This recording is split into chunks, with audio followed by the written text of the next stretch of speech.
Scott, getting to the conflict in the West Asia, the United States, since the revolution happened in Iran in 1980s, they put tremendous economic pressure on Iran. They were always under tremendous sanctions. And then on February 28th, or maybe we can say on June 2025, June 13th, 2025, something has changed in Washington. They decided to go to war against Iran. They said that the sanctions are not working. Let's go to war. They gave the green light to Israel attacking Iran. Then on February this year, attacked Iran. And they're getting back, the war didn't work. They're getting back to the same old policies. They call it Operation Economic Outcast this time around. So, what is going on in the West Asia when it comes to the Iran and the United States and the ongoing conflict, which is right now based on the main concern is the Strait of Hormuz and the opening of the Strait of Hormuz?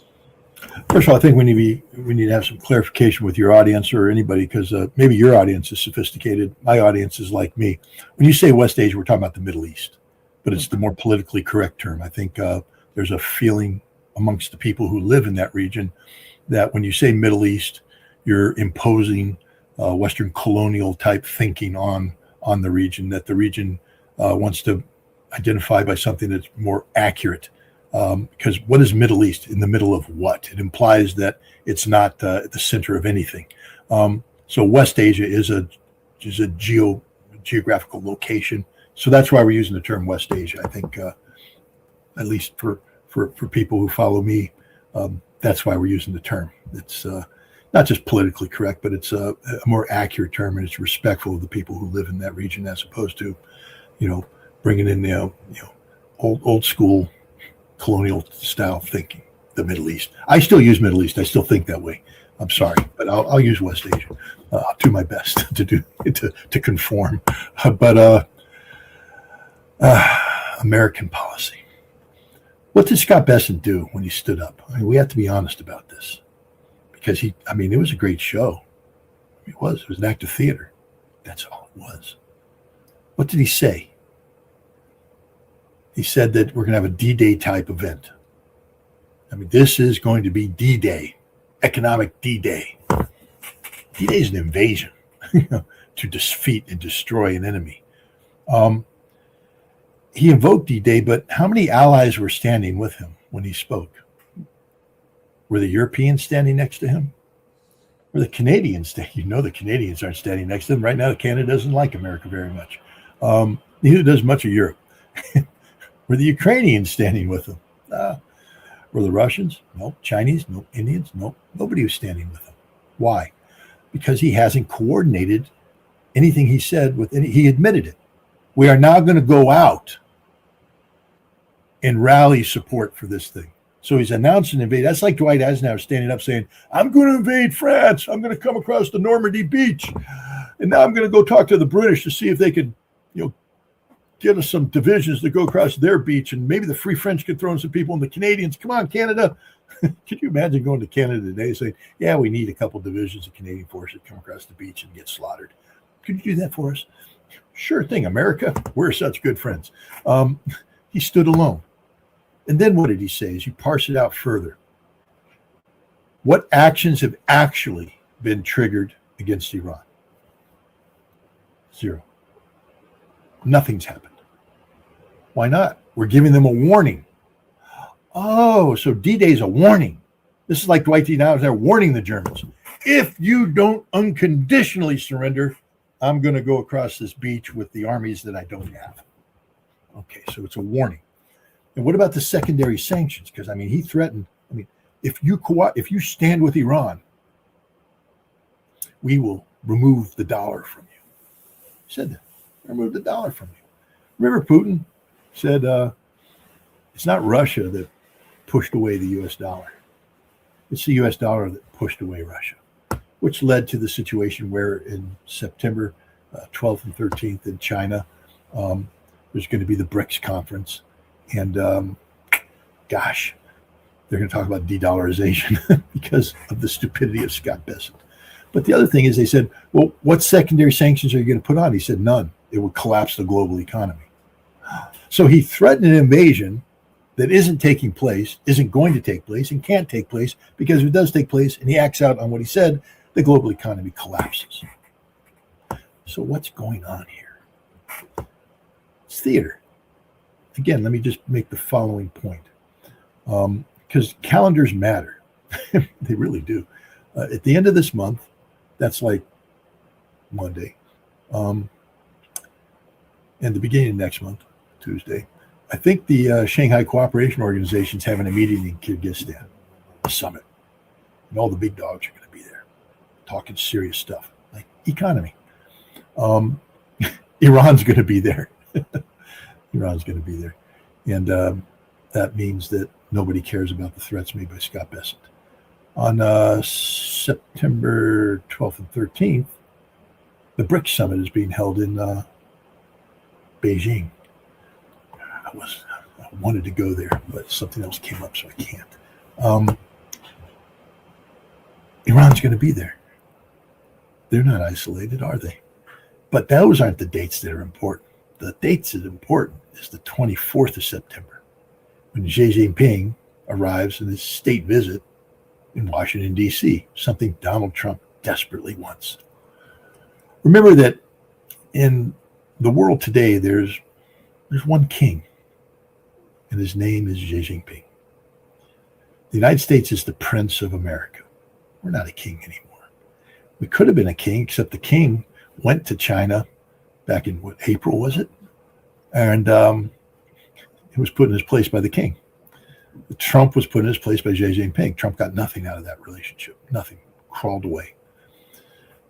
And so you want to believe, if Scott Bessent's world was based in reality, that Xi Jinping would come to the United States at a time when the United States is threatening China with economic devastation in the form of secondary sanctions if you dare do business with Iran. And China is going to meet in Kyrgyzstan and Beijing with Iran. And now suddenly, after the BRICS summit, which is in Beijing. No, I'm sorry. BRICS is in, did I say Beijing or is it New Delhi? No. I think it's New Delhi. BRICS in New Delhi. New Delhi, yeah, forgive me. I said Beijing. I meant New Delhi. No. Beijing next year, which is why I'm not going. And Xi Jinping going to be there, Scott. Xi Jinping's going there, and they say he's going to meet with Modi. So, it's a big deal. But so you think that, Xi Jinping is going to go to BRICS and have a big meeting with Modi, who's also being threatened by the United States. And then 2 weeks later, crawl on his knees to Washington, D.C. to be chastised by President Trump. If you think that meeting is going to take place, I got a bridge in Brooklyn I'd like to sell you. You get it for a good rate, don't worry. But that's just not going to happen. Xi Jinping is not coming to Washington, D.C. to be dictated to by Donald Trump. The king doesn't get dictated to by the prince. So Scott Bessent, whatever Scott Bessent is putting out there, it's theater with a limited life expectancy. I believe that Bessent has put out this nothing burger because it is. No sanctions have been imposed on Iran because of this. No additional, punishment of Iran, and no sanctions, no secondary sanctions are in play, and none have been authorized. Bessent gave a speech that said nothing. Why? Because he wants to create the perception that the United States has made a threat. Meanwhile, behind the scenes, there's a lot of negotiation going on to find some sort of methodology that will have the Strait of Hormuz open up. That doesn't require the threat of American military power. See, that dog doesn't hunt anymore. Nobody believes it.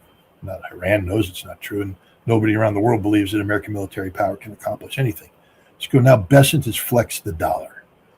And the hope is that if you remove American military threats from Iran, that you can find a mechanism that can give Iran what it wants in the Strait, but have ships flowing through at higher rates. I mean, I think Bessent was, or somebody was talking about a 400% increase in the rate of shipping out of the Strait of Hormuz. Well, when you go from 0 to 4, that's 400%. That's pretty good. Except I think the real number you want has to be over 60, right? You need more than 60 ships transiting a day to get back to normal. So nothing's happening. Zero's happening. Trump needs that number to be as close to 60 as possible. And if he can get that number to 60 before Xi Jinping shows up in the White House, he can declare victory without any threats being made. And he can say it's because Scott Bessent threatened to invade the world with the de-dollarization, even though no threat was made because nothing ever happened. But it's a perception. This is a perception game. And I think it was the Iranian Speaker of the Parliament that recently visited Iraq. And I think he's also the chief negotiator. And he said something interesting. He said that Iran understands that the United States is looking for an elegant face-saving mechanism to leave this war. And I think Iran, since they understand that, Bessent now has created the elegant face-saving mechanism, the facade. Iran doesn't have to buy into it. Iran doesn't have to do anything. They don't have to take action. All they have to do is find a way to open up the Strait of Hormuz and leave it at that, and let Trump paint the picture, because it's a picture that's only believed here in the United States by the most ignorant people on the face of the planet, who, the MAGA types, who still believe that it's about America, not about Israel or about Ukraine. They'll go, oh my God, Scott Bessent spoke and the world shuddered, and suddenly the Strait of Hormuz opened up. Oh, all hail the mighty Donald Trump. Oh, we gesticulate in front of him. The Iranians don't care if the American people want to debase themselves further in that manner. It's no skin off the Iranian teeth. They'd like to see the Strait of Hormuz opened up. Why? Because then their economy functions. Why? Because they're sitting down in the Shanghai Cooperation Organization and BRICS, and they want to get plugged in fully so that they can, generate a good economic outcome. I think this is what's happening right here. Next week, going to be in Kyrgyzstan. The Iranian president going to meet with Vladimir Putin on the sideline of the SCO summit. This is something new, Scott. The other point is they're deepening the energy ties. We've learned from the Iranian ambassador to Russia, Jalili. He said that he met with Gazprom CEO Alexei Miller today and to discuss the implementation of a strategic energy agreement between Iran and Russia. This is something new, Scott. The energy is connecting all of them together. I would say Turkey would be part of that because Russia has a long-term strategy with Turkey to make Turkey a hub. And you see Turkey coming to the West, when it comes to the West Asia, the new defense pact, which somehow is defensive, is not that much of defense, is more about the security of the region. You see, many things are happening, but this is the new. How do you see the changes in the West Asia and the way it connects itself with the Eurasian concept more than with the Western concept? I mean, this has been a long time in coming. The pivot to the East. It's not just Iran. If you go back to the 1990s, there were a lot of people in Iran that were saying we need to pivot away from the West, that the West is unreliable, can't be counted upon. We need to pivot to the East. But there were still residual elements within Iran that held on, people who were occupying the presidency and the people around the president. But there's been that thing. But you've also seen it elsewhere. Remember, China, but Saudi Arabia recognized a long time ago strategically that the United States was not a reliable partner. And they began to, interact with China. Go back to, everybody talks about, Desert Storm and how American had air power in Saudi Arabia, and our divisions were there. I was stationed there. Everybody was stationed there. But nobody wants to talk about the fact that the Saudis had a whole bunch of Chinese DF-2 missiles there, strategic missiles. I mean, I was aware of it, tangentially, but also, at the beginning of the air campaign against Iraq, when you looked at the tasking list of, because I was the battle damage assessment officer on the opening night. And so my job was to look at all the targets that we were going to strike and figure out what was going to hit them. And then how do I evaluate mission success criteria against the targets? And there's a whole list of targets there that had Saudi CSSM-2s, the Chinese missiles targeting it. I went, holy cow, The Saudis are coming in hard with their missiles. At the last second, the Saudis pulled the plug and said, no, we're not going to do that. And because they didn't want to, at that time, they hadn't been attacked by Iraqi Scuds, and they didn't want to create that. And then once the Iraqi Scuds started attacking, the Saudis decided that from a propaganda standpoint, it was better to be the victim than to be the aggressor. So they always kept their missiles in silo. But the guy who was the Prince Khalid, who was the senior Saudi military guy, Schwarzkopf's equivalent, he was the guy who brought those missiles in. And you realized at that time that Saudi Arabia had a whole thing going on with China that was separate from the American military relationship. And this is in 1991, and these missiles were brought in the late 1980s. So there was this Chinese connection that then just developed over time. Saudi Arabia started selling more and more of its oil. And a while back, Saudi Arabia, they crossed a threshold of sold more oil to China than they did to the United States, which means from an economic standpoint, China's more important. I think this last year, the United States bought 0 barrels of oil from Saudi Arabia, and China is its largest customer. And so we've seen this pivot taking place. And the United States, the only thing that made us relevant in the region was, this perception that we provided some sort of security guarantees to the region. Well, those guarantees have been shown to be empty, been shallow. It's done. And so we're seeing a region in transformation. The West Asia is not linked to the West in a meaningful fashion anymore. The most powerful nation in the region is Iran. And Iran is thoroughly integrated now with the East, with the Shanghai Cooperation Organization, with BRICS, with the European Economic Union. And Saudi Arabia is a member of BRICS. They'll be sitting there. And Saudi Arabia is linked. I'd have to go back and see what their status is with the Shanghai Cooperation Organization. I don't think they're a member yet, but I think that they might be an observer. Pakistan is definitely a member. And the thing about Turkey is they're headed in that direction. I mean, Turkey is, all of the strategic decisions made by Turkey is about how to capitalize on its status as a bridge linking East and West. You talk about the energy hub, that's primarily targeting Europe, but that's only as a money-making scheme. That's how to take the energy through Turkey, make it an energy hub, sell it to Europe.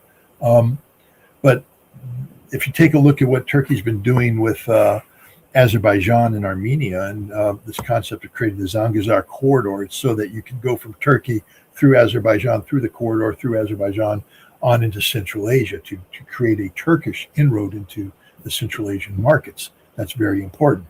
Turkey is also heavily plugged into the Middle East beyond which most Americans are familiar with. We keep talking about Al Udeid Air Base in Qatar, but right next to Al Udeid Air Base is a Turkish military base. There's thousands of Turkish soldiers who did not abandon Qatar, by the way. They're still there. Somalia has a large Turkish garrison. The Turks are getting involved in Puntland. The Turks are involved elsewhere in the Red Sea basin. Why? Turkey's involved in Libya. People wonder, why is Turkey involved in Libya? I don't know. Do you know anything about Libyan history? It used to be part of the Ottoman Empire, and that as recently as 1911, 1912, the Turks sent major forces to fight alongside, Libyans against the Italians. That Turkey has a long history of relationship that was most recently manifested in 2012, 2013, when Turkey helped worked with Libya to become a conduit of manpower and weaponry through Turkey to support the CIA's ambitions in Syria. So there's these relationships that we in the West are just completely ignorant of.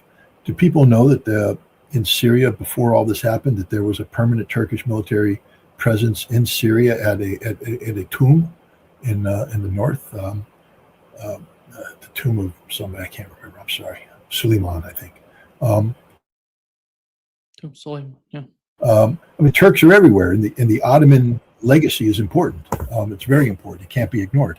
And so, the inclination for Turkey is to move eastwards. The inclination of Saudi Arabia is to move eastwards, and we know that Iran is dedicated. And we know that Pakistan has recently talked to Iran, floating the concept of Iran's involvement in this tripartite pact. Maybe not as a direct member, because Iran is not in the business of subordinating its defense, but to make sure that this new pact is not seen as being created to confront Iran. Iran doesn't feel threatened by this pact at all, and the pact doesn't exist to threaten Iran. So, yeah, I think we're looking at a strategic shift to the east, and I think what's happening in Kyrgyzstan and what's happening in New Delhi and what's going to happen in Beijing is very important. And again, we can't underscore enough the importance of Vladimir Putin meeting with the Iranians in Kyrgyzstan, and I would venture to believe that there will be similar meetings at a very high level in New Delhi as well. Iran will not be isolated. Iran will. This comes back to what you and I talked about a long time ago. I know I took a lot of heat for it, but I'd like to bring it up just one more time. The priority of Iran has never been to build a nuclear weapon. The priority of Iran has always been to rebuild its economy, become plugged into the world, because the Iranian government is a government responsive to the needs, wants, and desires of the Iranian people. And the Iranian people want to live in an economy that operates to the full potential of the Iranian economy, would give them a standard of living which would be second to none. The Iranian people are some of the most sophisticated people on the planet. These people with high culture. They're not savages like we paint them in the West. These are people who, when I was there in 2005, when I drove from Tehran to Kashan, the highway system was better than the interstate here in New York, and the rest stations that I went to were cleaner and better equipped and served better food than the interstate rest services. So for the Americans who think that Iran is some sort of a third world country with nothing going for it, you haven't been to Iran. Go to Iran, experience Iran, and understand that what difficulties do exist in Iran is because we in the West have been strangling the Iranian economy for 50 years. And the Iranian leadership has been working nonstop to try and end that strangulation. And now they have a situation because of their military defeat of the United States. They see that potential. The last thing Iran is going to do is purposefully continue down the path of conflict. It will only bring more death, destruction, and economic harm to Iran. If there's a potential to get an off-ramp that will lead to a lasting peace, that's what the Iranian government will take. And the best pathway of that is through Kyrgyzstan, through New Delhi, through Beijing, through Moscow. And I think that's the direction Iran's heading. Scott, are you concerned about the new conflict somehow breaking out in Syria between Turkey and Israel? I mean, there's always that potential, and you see a lot of rhetoric taking place. But let's look at some realities here. Turkey continues to sell oil, or at least facilitate the sale of Azerbaijani oil to Israel. It's significant, 40%. It's so much. Yeah. If there was the potential of nations don't go to war until they try. For instance, what does the United States do? We sanction people. We try to resolve the problem economically. So before we can talk about a major conflict between Israel and Turkey, we'd have to see Turkey sever that oil pipeline. The other thing is, Turkey is a very close regional ally with Azerbaijan. And in fact, when you take a look at the mediation that takes place between Turkey and Israel in Syria, Azerbaijan and the United States play a leading role in facilitating this mediation. Turkey is an ally of Azerbaijan. We previously talked about how Turkey is seeking to build a corridor that will allow projection through Azerbaijan into Central Asia. Do we have to come up with a different term than Central Asia? I think we can call it Central Asia, right? Because it is centrally located. Yeah, Central Asia, yeah. All right, so that's not necessarily a byproduct of colonial thinking. I'll use Central Asia until I'm told otherwise.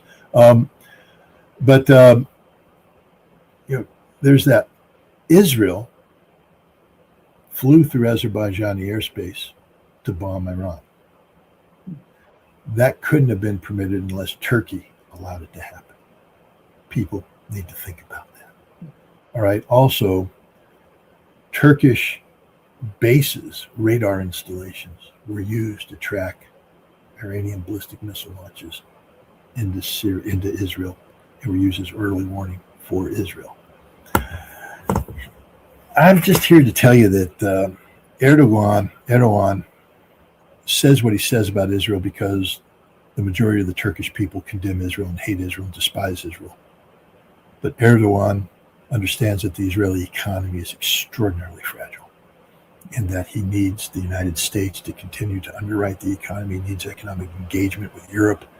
He needs all the things that come by secretly doing what Israel wants. And never forget that Israeli pilots who carried out their strikes against Iran trained over Anatolian airspace, that there's a giant Konya training range that Turkey made available to the Israelis up until a few years ago, and that Israel rehearsed all of the strikes that are taking place today on Turkish soil, that the Turks and the Israelis have a long history of engagement. The Turkish intelligence and Israeli intelligence work very closely. That Turkey was a part of the overall coalition to bring down the government of Bashar al-Assad and therefore worked hand in glove with the government of Israel.